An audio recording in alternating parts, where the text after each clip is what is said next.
This here is another viewer's, say it with me now, broken gaming PC. Yeah, turns on, doesn't post.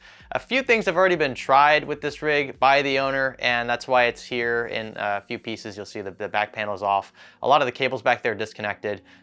It's kind of a basket case, and I'm really hoping we can figure out what's wrong with it. Hey there, and welcome to Fix or Flop. If you're new here, the premise is simple. We attempt to fix systems for free in and around Orlando, Florida. If you have a broken system, maybe your computer doesn't turn on, or it turns on but it doesn't send a signal to your monitor, those are the kinds of things we'd like a chance to fix here. And of course, we charge $0 for this because we can monetize these videos. That's where I make the bulk of my money in this whole process. I don't want to charge viewers for being gracious enough to lend us their systems for a few days anyway. So if you do have a system that is in desperate need of repair and you live near Orlando, somewhere around Orlando, you have to hand it to me in person and pick it up in person, then go ahead and fill out a form linked in this video's description. Now, there are a number of reasons why a PC won't post, and because I don't really know anything else about the system, we're kind of just gonna have to run through the generic troubleshooting process from the ground up. I think you'll enjoy seeing this one play out. Hopefully we can get it fixed. Again, I don't really know any more about what's wrong with this apart from what I just told you.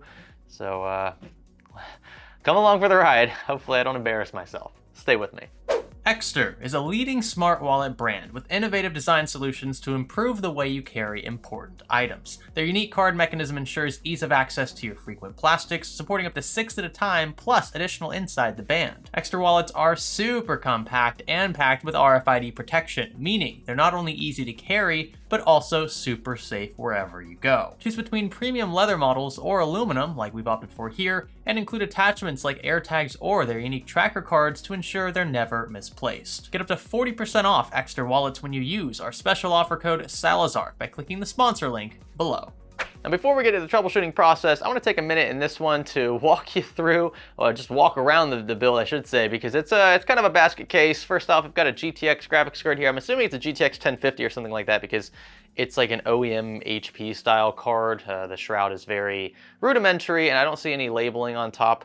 That usually there's a sticker or two that'll tell you what kind of card it is. So I'm assuming it's a 1050, something like that. Z370 series motherboard, so Intel platform for sure. Looks like a Hyper 212 Evo from Cooler Master.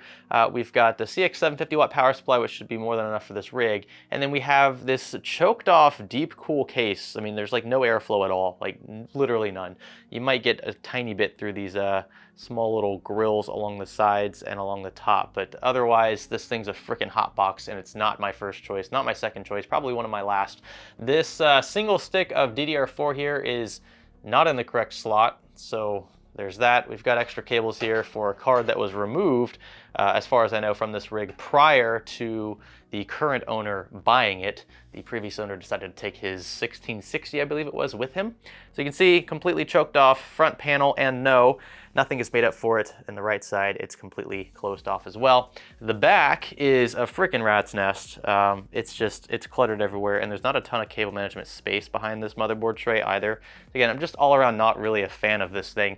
And yeah, to add insult to injury, we're missing the rear I/O shield. Now, obviously, I'm not going to judge this person's ability to spend what he spent on this. Hopefully, he didn't spend too much money, because it's not a really powerful rig by any means, but there are some parts choices that I think we might be able to help him out on later. So we'll see if we can get the build fixed first. That's the most important thing for me. And then we'll do our best to clean up cable management. Maybe, I don't know, maybe swap the case out or something. I'll try. Depends on what we need to replace, if anything. Firing things up now then. Let's see what happens. This will be our baseline, just a place to start. Nothing?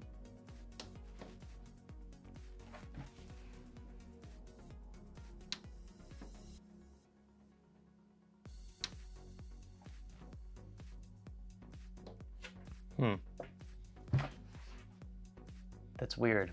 Lights on the motherboard, but I click the power button, nothing happens. I wonder if the power button's even wired up correctly. Let's see, it looks like power switch and power LED are wired up fine. What's this one though, is a bit out of whack, maybe. Reset switch, so that should actually be fully under the power switch. Let's see if that does it maybe. I doubt it, but worth a shot. Sometimes detecting even a single connector in the wrong place will cause a motherboard to just not respond in an effort to save itself. But we still aren't getting anything.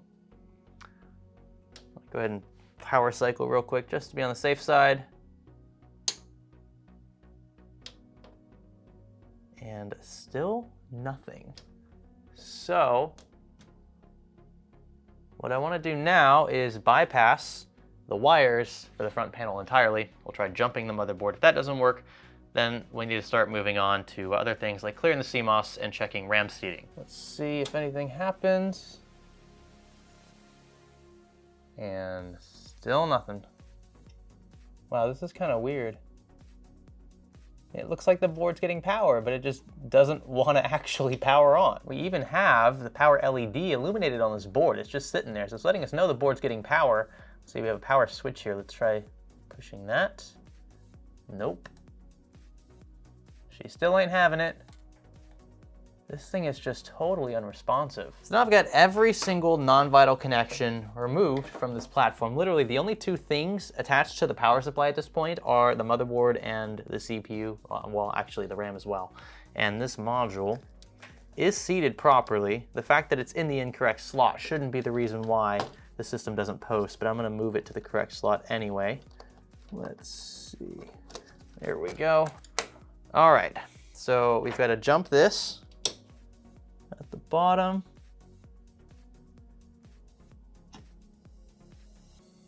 And still nothing. We'd be getting power through the rear. This is just like completely dead. This board is completely bricked. Either there's something wrong with the socket, the CPU, or the motherboard. At this point, that's what I'd be willing to say, because the power supply seems fine. If there was an issue with the power supply, we probably wouldn't be getting lights. We can test that very quickly off camera, but I imagine it's a non-issue.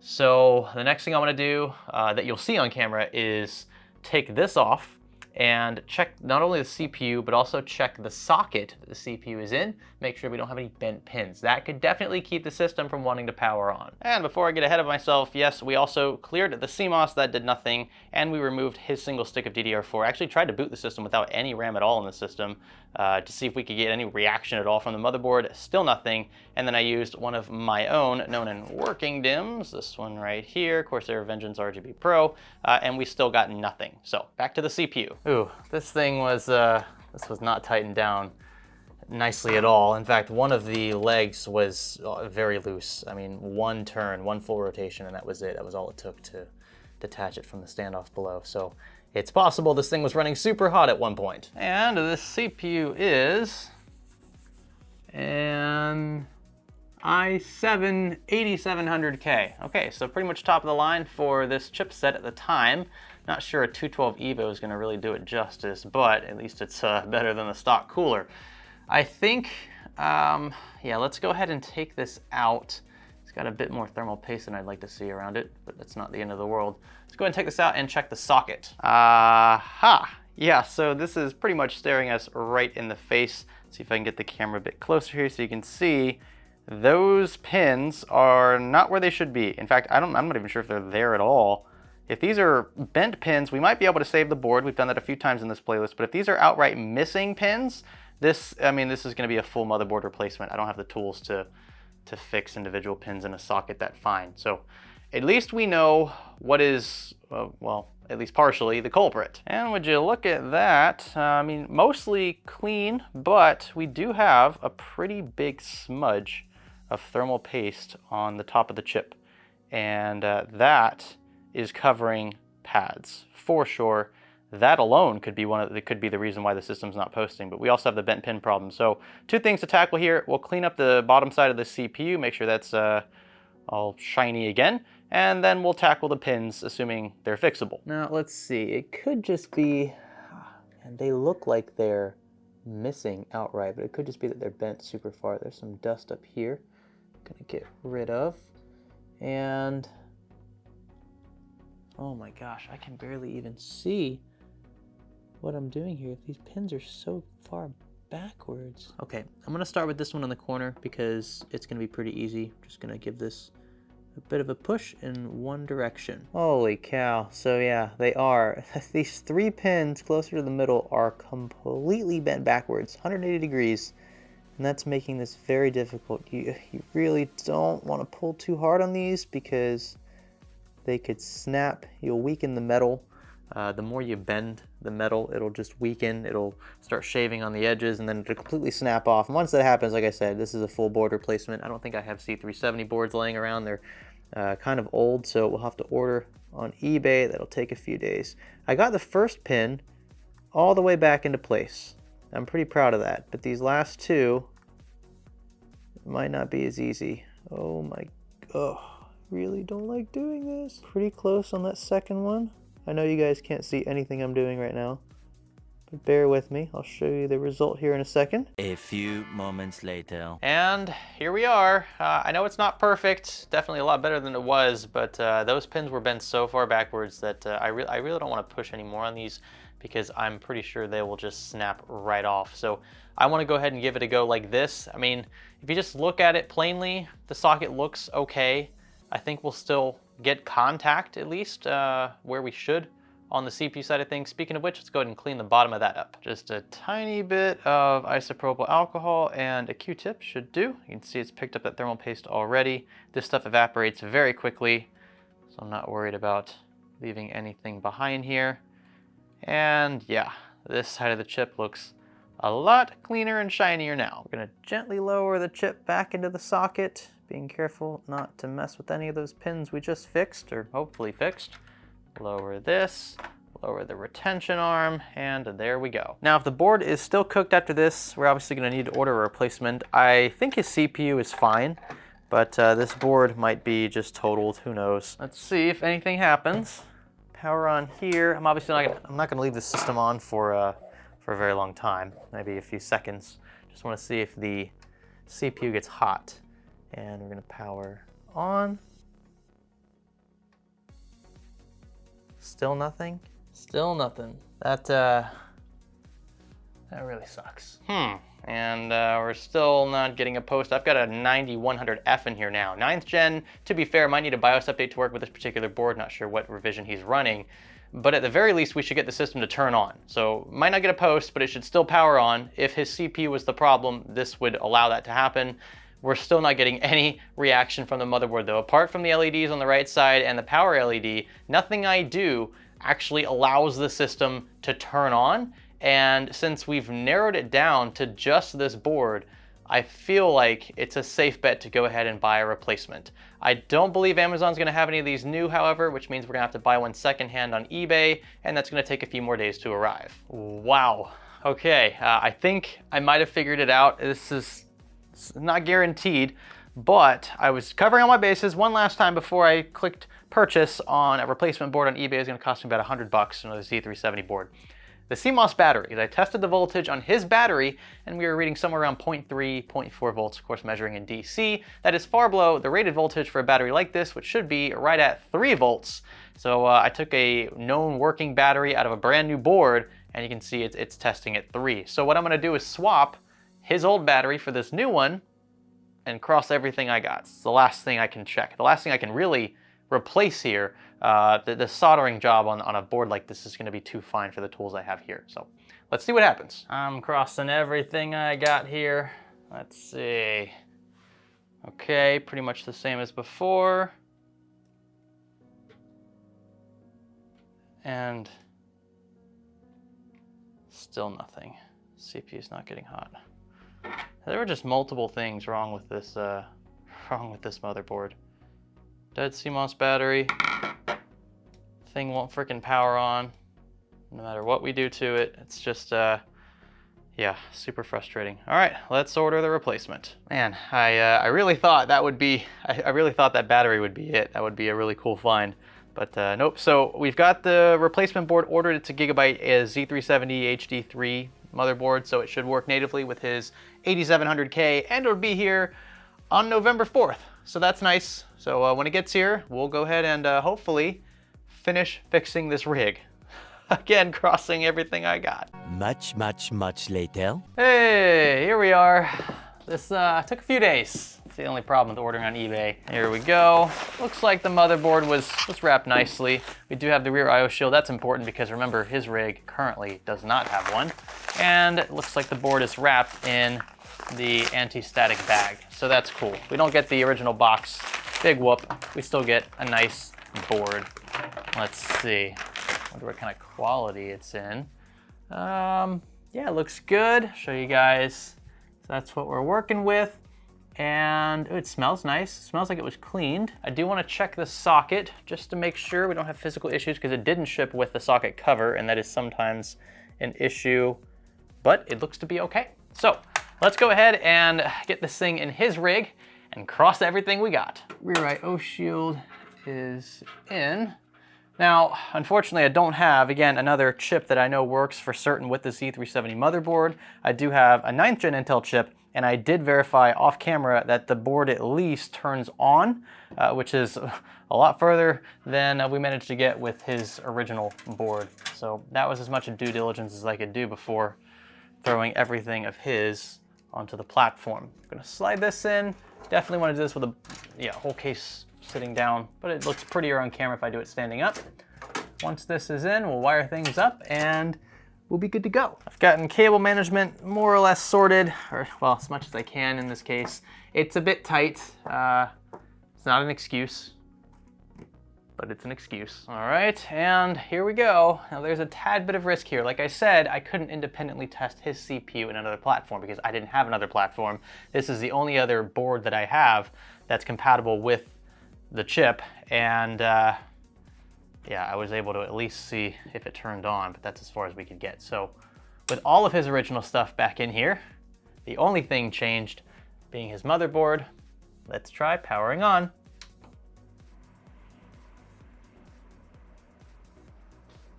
Okay, that's a good sign. We're already much further along than we were to begin with. Come on, give me a post. Yes!